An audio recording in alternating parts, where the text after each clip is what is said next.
Okay class, हमने last class में जो पढ़ा था आपका, 2 क्लासेस हो चुकी हैं। 2 क्लासेस में हमने पढ़ा एटम्स एंड मॉलिक्यूल्स के बारे में, ठीक है, कि किस तरीके से इंडियन फिलोसोफर आए, ग्रीक फिलोसोफर आए, क्या लॉज दिए, क्या डाल्टन ने अपनी जो है स्टेटमेंट्स दी, उसके बाद एटम है क्या, उसका रेडियस कितना है। डाल्टन जो थे वो फर्स्ट साइंटिस्ट थे सिंबल्स देने के लिए। उसके बाद बर्जीलियस आए, उसके बाद IUPAC डिसाइड करती है। फिर हमने एलिमेंट्स का जो है सिंबल देखा टेबल 3.1 की मदद से, ठीक है। उसके बाद जो है एटॉमिक मास हमने देखा कि एटॉमिक मास कैसे क्रिएट होता है, इसमें स्टैंडर्ड रेफरेंस जो था पहले ऑक्सीजन था, उसके बाद 1961 में यूनिवर्सली कार्बन 12 को मान लिया गया, ठीक है। तो उसके बेसिस पे आपका क्या किया जाता है, किसी भी एलिमेंट का मास निकाल सकते हैं, ठीक है। और हमने मास भी देख लिया कि एटॉमिक मास किस तरीके से ट्रिक के मदद से हमने पढ़ लिया कि कैसे निकाल सकते हैं, राइट।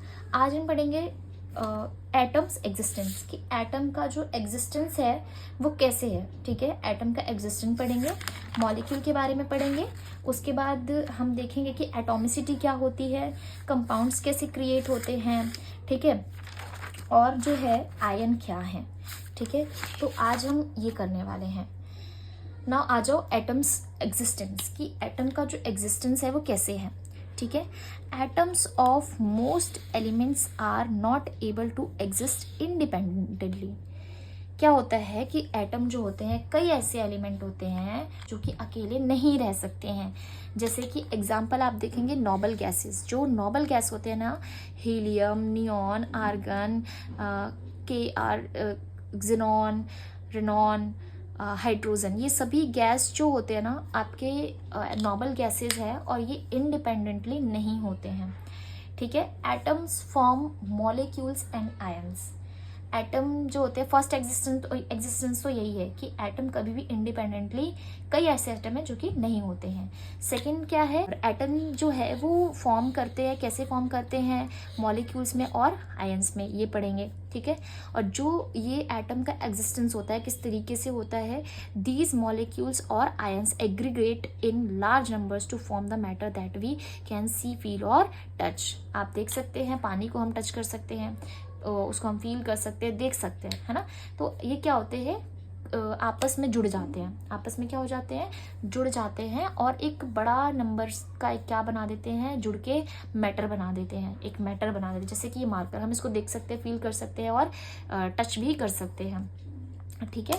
अब जो एटम है ना, इसमें पाया क्या जाता है, आयन जो कि इलेक्ट्रिकली चार्ज होते हैं, और मॉलिक्यूल्स जो कि इलेक्ट्रिकली न्यूट्रल होते हैं, यानी जिसमें कोई भी इलेक्ट्रिकली चार्ज नहीं होता है। तो एटम 2 तरीके से फॉर्म करते हैं, एक आयन, दूसरा मॉलिक्यूल, ठीक है। What is a molecule, molecule है क्या।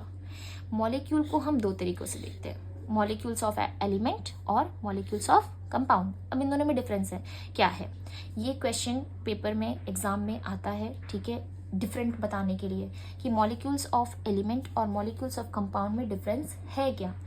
तो a molecule is in general a group of 2 or more atoms that are chemically bonded together, that is tightly held together by attractive force।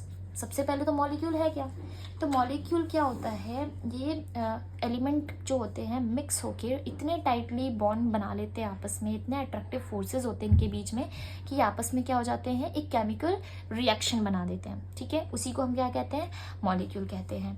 अब atoms of the same element और different elements can join together to form molecules. Atom क्या करते हैं, या तो same element में, जैसे कि हाइड्रोजन अलग है ना, अब उसको भी कई एलिमेंट्स उसके जोड़ते जाएं, एटम्स को जोड़ते जाए तो एक फॉर्म करेगा ना, ठीक है। जैसे H2 हो गया, उसके बाद या H3 हो गया, या ऑक्सीजन O3 हो गया, O3 अगर है तो आपका ओजोन बनाता है, O2 है तो आपका ऑक्सीजन रहता है, ठीक है। तो वो नाम चेंज हो जाते हैं और कोई दूसरा मैटर क्रिएट हो जाता है, राइट। O3 से हमारा मैटर ओजोन बन गया, राइट। तो इस तरीके से, तो क्या कह रहा है कि एक खुद भी, वो अकेला भी कई एटम मिलके एक मैटर क्रिएट कर सकते हैं, या कई एलिमेंट्स आपस में मिलके एक मैटर को क्रिएट कर सकते हैं। तो मॉलिक्यूल्स दो तरीके से होते हैं, एक होता है मॉलिक्यूल ऑफ एलिमेंट, यानी ये अलग अलग ही मिलके एक नया मैटर बना देते हैं, और एक होता है मॉलिक्यूल ऑफ कंपाउंड, जैसे कि CO2, और इसमें क्या है, कार्बन है, ऑक्सीजन है, H2O, इसमें क्या है, हाइड्रोजन है, ऑक्सीजन है। तो ये ऐसे मिलते हैं। कंपाउंड में क्या हो रहा है, दो या दो से ज़्यादा एलिमेंट्स आपस में मिल रहे हैं। एलिमेंट में क्या हो रहा है, इसमें सिर्फ और सिर्फ एक ही एलिमेंट है, ठीक है, उन्हीं के एटम्स जुड़ रहे हैं। अब आ जाते हैं हम मॉलिक्यूल्स ऑफ एलिमेंट पे, ठीक है, कि मॉलिक्यूल जो होता है वो एलिमेंट, जैसे कि हमने भी पढ़ा कंपाउंड का, राइट। अब डिफरेंस पूछ सकता है, तो आप यहाँ से आप अपना डिफरेंस जो है चूज कर सकते हैं कि क्या पॉइंट्स हम लिख सकते हैं, ठीक है। तो molecules of many elements such as argon, helium, और भी है कई एलिमेंट्स तो है ना, are made up of only one atom of element, यानी ये सिंगल बनते हैं, क्या, single. But this is not the case with most of the non metals. Argon क्या है, नॉन मेटल है, हीलियम क्या है, नॉन मेटल है, दोनों ही गैस है, ठीक है। तो ये क्या है, नॉन मेटल है। और कई ऐसे मेटल्स भी अपने अलग अलग जो है एक मैटर क्रिएट कर देता है, ठीक है। Example, a molecule of oxygen, two atoms of molecule क्या कहलाता है, डाया एटॉमिक मॉलिक्यूल। जैसे कि हमने O2 यहाँ पढ़ा था, राइट, O2 पढ़ा था, तो वो क्या बना देता है, diatomic. Di means two, double. If 3 atoms of oxygen क्या बना देगा, ये ओजोन बना देगा। अभी मैंने बताया था O3 क्या बना देता है, ओजोन बना देता है। The number of atoms constituting a molecule is known as its atomicity। अच्छा, एटॉमिसिटी क्या होती है, कि उसमें एटम जो है वो कितने हैं। O3 में एटम कितने हैं, ऑक्सीजन के एटम 3 हैं, राइट। तो ये क्या हो गया, इसकी एटॉमिसिटी होगी कि ये 3 है। O2 क्या हो गया, इसमें कितनी एटॉमिसिटी हो गई, इसकी 2 हो गई, ठीक है। जैसे कि हम H2O का एग्जाम्पल या CO2 का एग्जाम्पल देते हैं। C कितना है यहाँ पर, अगर कुछ नहीं है ना, तो C का मतलब है कि C1 है वहाँ पे, और O यहाँ पर उसके साथ ही दे रखा है कि 2 है। तो इनकी टोटल अगर एटॉमिसिटी करेंगे तो 1 + 2 कितना हो जाएगा, 3। तो इनकी टोटल एटॉमिसिटी कितनी निकल जाएगी, 3। इसमें कितनी निकलेगी, इसमें भी 2 + 1 3 निकलेगी। इसमें कितनी निकलेगी, 2। इसमें कितनी निकलेगी, 2। तो आपका क्या है, उसके ऊपर कितना ये दिया गया है, यानी नंबर कितने दिए गए हैं, वो काउंट करना होता है किसमें, एटॉमिसिटी में। आप एक बार ये वाला टेबल देखिए जो मैं अभी स्क्रीन पे शेयर कर रही हूँ, ठीक है। इसमें आपको एटॉमिसिटी दिख रही होगी, 3.3 टेबल जो है। जैसे हमारा ये नॉन मेटल का टेबल है, argon, helium, oxygen, hydrogen, nitrogen, chlorine, phosphorus, sulphur, ये मिलते हैं किस में है, मोनो एटॉमिक में, डायाटॉमिक में, डाया, फिर टेट्रा, फिर पॉली। तो ये मिलते कैसे हैं, एटॉमिसिटी जो होती है 4-5 तरीके से होती है, ठीक है। एक होती है एटॉमिसिटी जो होती है वो 5 तरीके से होती है। एक होती है मोनो एटॉमिक, यानी जिसमें सिर्फ एक ही एटम होगा, एग्जाम्पल हीलियम। डाया एटॉमिक, जिसमें सिर्फ 2 एटम होंगे, O2। ट्राई एटॉमिक, जिसमें सिर्फ 3 एटम होंगे। टेट्रा एटॉमिक, जिसमें सिर्फ 4 एटम्स होंगे। पॉली एटॉमिक, जिसमें 4 से ज़्यादा या 3 से ज़्यादा, वो क्या कहलाएगा, पॉली एटॉमिक कहलाएगा, ठीक है। तो एटॉमिसिटी आप बेसिकली समझ के होंगे कि मोनो एटॉमिक है क्या, डायाटॉमिक क्या है, ट्राइएटॉमिक क्या है। ये जो 3 है ये क्या कहलाएगा, ट्राइएटॉमिक। ये 2 डायाटॉमिक, 1 जिसमें होगा वो मोनो एटॉमिक, जिसमें 4 होगा टेट्राएटॉमिक, या पॉलीएटॉमिक भी उसको बोल सकते हैं। पॉलीएटॉमिक में मोर देन 3 होता है, ठीक है। उसके बाद आप आ जाइए मॉलिक्यूल्स ऑफ कंपाउंड पे। हमने एलिमेंट्स के बारे में पढ़ लिया, ये कैसे फॉर्म होते हैं, सिंगल होते हैं, ये सिंगल एलिमेंट से बनते हैं और इनके एटम्स ज़्यादा हो सकते हैं, ठीक है।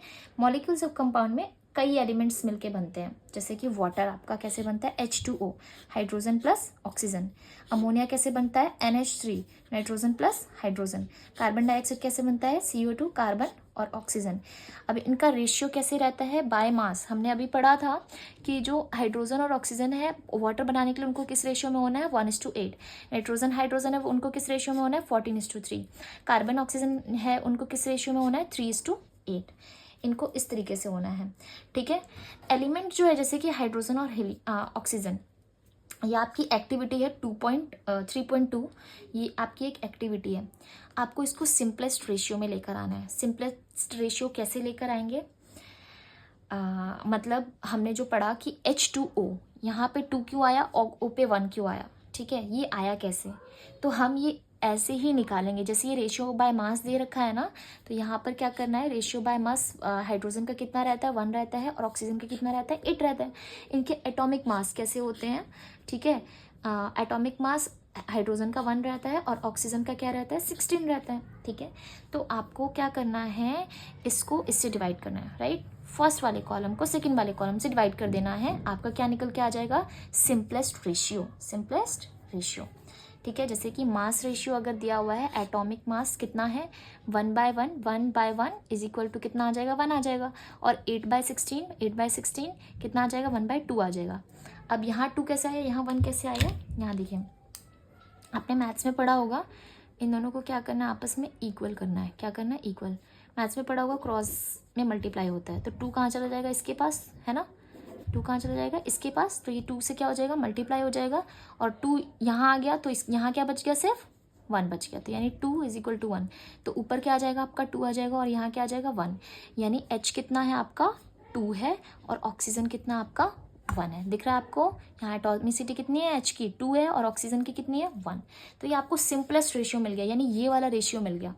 इस तरीके से अगर आप करेंगे तो ठीक है, कंपाउंड का रेशियो निकालना है, सिंपलेस्ट रेशियो निकालना है, तो इस तरीके से निकाल सकते हैं। तो हाइड्रोजन कितना 2, ऑक्सीजन कितना 1। ऐसे ही आपका अमोनिया का निकालना है, नाइट्रोजन हाइड्रोजन का, उसके बाद आपको कार्बन डाइऑक्साइड का निकालना है। यहाँ पे मैंने बता दिया है वैसे, अदरवाइज ये आप प्रैक्टिस कर सकते हैं, प्रैक्टिस करके निकालेंगे ज़्यादा अच्छे से समझ में आएगा।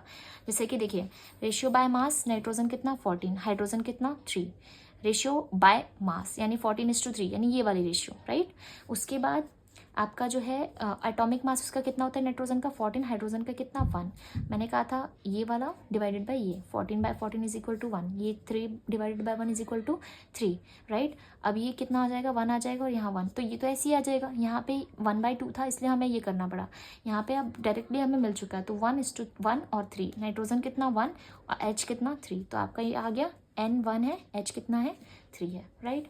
ऐसे ही कार्बन और ऑक्सीजन का, कार्बन का रेशियो बाय मास 3 और 8 मास, एटॉमिक मास कार्बन का 12, ऑक्सीजन का 16 होता है, ये हमने पढ़ लिया है, राइट। उसके बाद क्या करना है, 3/12 करना है, 8/16 करना है, ठीक है।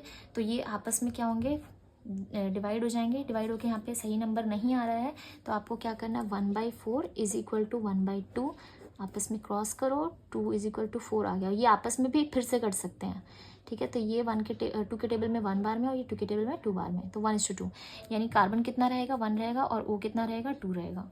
ये देखिए C1 और O 2।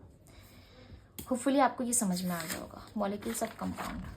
नेक्स्ट क्लास में हम पढ़ेंगे व्हाट इज एन आयन, कि आयन है क्या और इसको कैसे निकाला जाता है।